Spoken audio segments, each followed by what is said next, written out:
ecclesiastic college and chantry before the dissolution.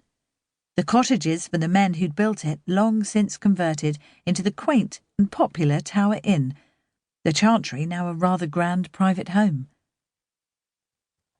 As they crested the hill, Carol could see that the village was coming to life.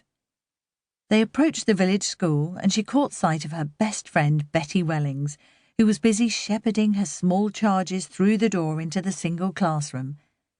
Betty was small and fair and had just celebrated her 25th birthday.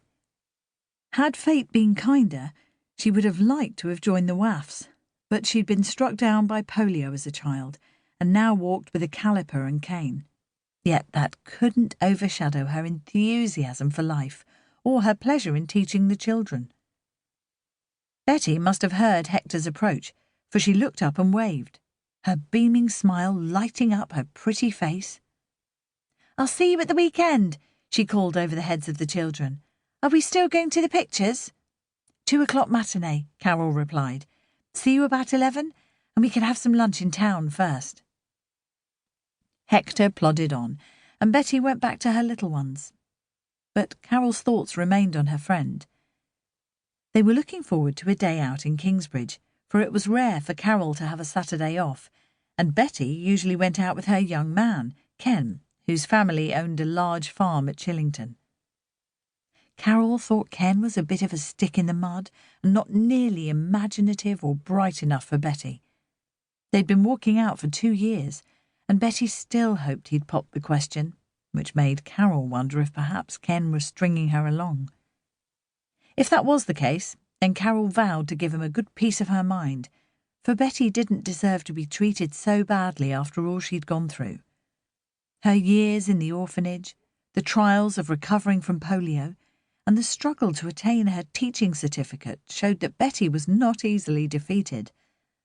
But Carol suspected that if Ken let her down, she'd find it hard to recover. Hector's hooves rang on the cobbles as they entered the village, and Carol's gaze was drawn as ever towards the cemetery surrounding the church of St. James the Great.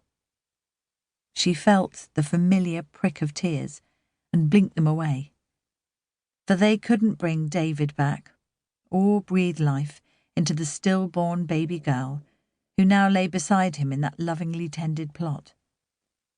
And yet the pain was still raw after 8 months, the loss like an open wound which seemed no nearer to being healed.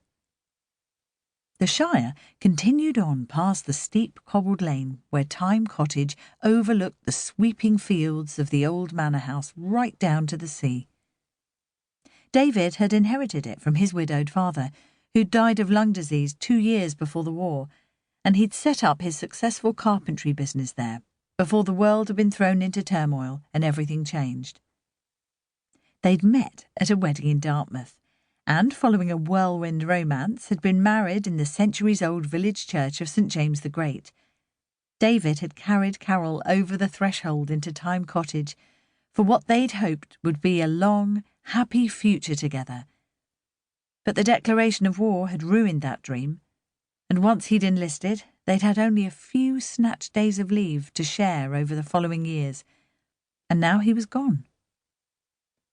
David had been with Montgomery's 8th Army when they'd broken through the Mareth line in Tunisia back in March.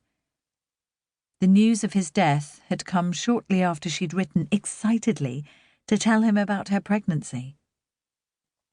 She'd known he'd received that letter, for it had been opened when it was returned to her, along with the rest of his effects, but there had clearly been no time for him to write a reply.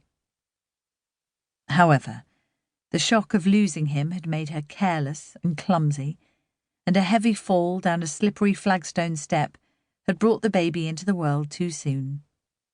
The only solace was that her precious little girl was with David, and that one day all 3 of them would be together again. Carol took a quavering breath.